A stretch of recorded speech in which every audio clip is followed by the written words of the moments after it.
Le district de Niagatare veut donner un nouvel élan à l'élevage bovin en améliorant la productivité des exploitations.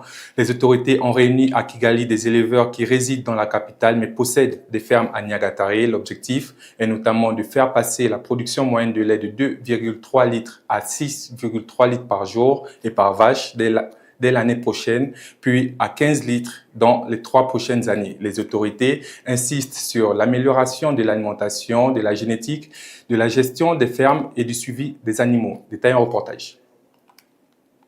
Le district de Niagatare veut transformer son important cheptel bovin en une véritable source de revenus pour les éleveurs. Avec plus de 215 000 bovins, le district reste confronté à une faible productivité laitière, notamment en raison de pratiques d'élevage encore insuffisamment modernisées. Lors d'une rencontre consultative organisée à Kigali avec les éleveurs de Niagatare vivant dans la capitale, les autorités ont appelé ces derniers à renforcer leur implication dans la gestion de leur exploitation. Selon le district, environ 35% des éleveurs de Niagatare résident à Kigali. Cette gestion à distance serait notamment à l'origine de certaines difficultés. Les propriétaires dépendent parfois de gardiens qui ne disposent pas des compétences nécessaires pour assurer une bonne conduite des élevages. L'objectif affiché est ambitieux, faire passer la production moyenne de lait d'environ 2,1 litres par vache et par jour, actuellement à 6,3 litres dès l'année prochaine, puis atteindre 15 litres dans les 3 ans. Les autorités misent notamment sur l'amélioration de la génétique, l'alimentation animale et une gestion des exploitations. Elles estiment qu'une grande partie du cheptel, composé notamment de croisements entre races locales et friesanes, possède encore un potentiel de production important. La question de l'alimentation constitue toutefois l'un des principaux défis. Les autorités encouragent les propriétaires à cultiver une partie de leurs terres afin de produire suffisamment de fourrage et de foin avant le début de la prochaine saison agricole. La pénurie d'eau constitue également une contrainte majeure. La qualité de lait livré à une usine de Niagatare serait ainsi passée d'environ 120 000 litres à moins de 30 000 litres en raison notamment du manque d'eau et d'aliments pour le bétail. Les éleveurs ont également soulevé la question du prix du lait qu'ils jugent insuffisant au regard des coûts de production. Le district affirme être en discussion avec les entreprises de transformation afin de trouver des solutions. Pour accompagner la modernisation du secteur, Niagatare prévoit des formations destinées aux éleveurs et la mise en place de fermes modèles servant de centre d'apprentissage. Des projets d'infrastructure, dont le barrage polyvalent de Muvumba, devrait également contribuer à améliorer les conditions de production. La rencontre a enfin permis à des jeunes agriculteurs de présenter des solutions innovantes. Parmi elles, un système de caméras équipé d'intelligence artificielle destiné à surveiller les animaux et les conditions d'élevage.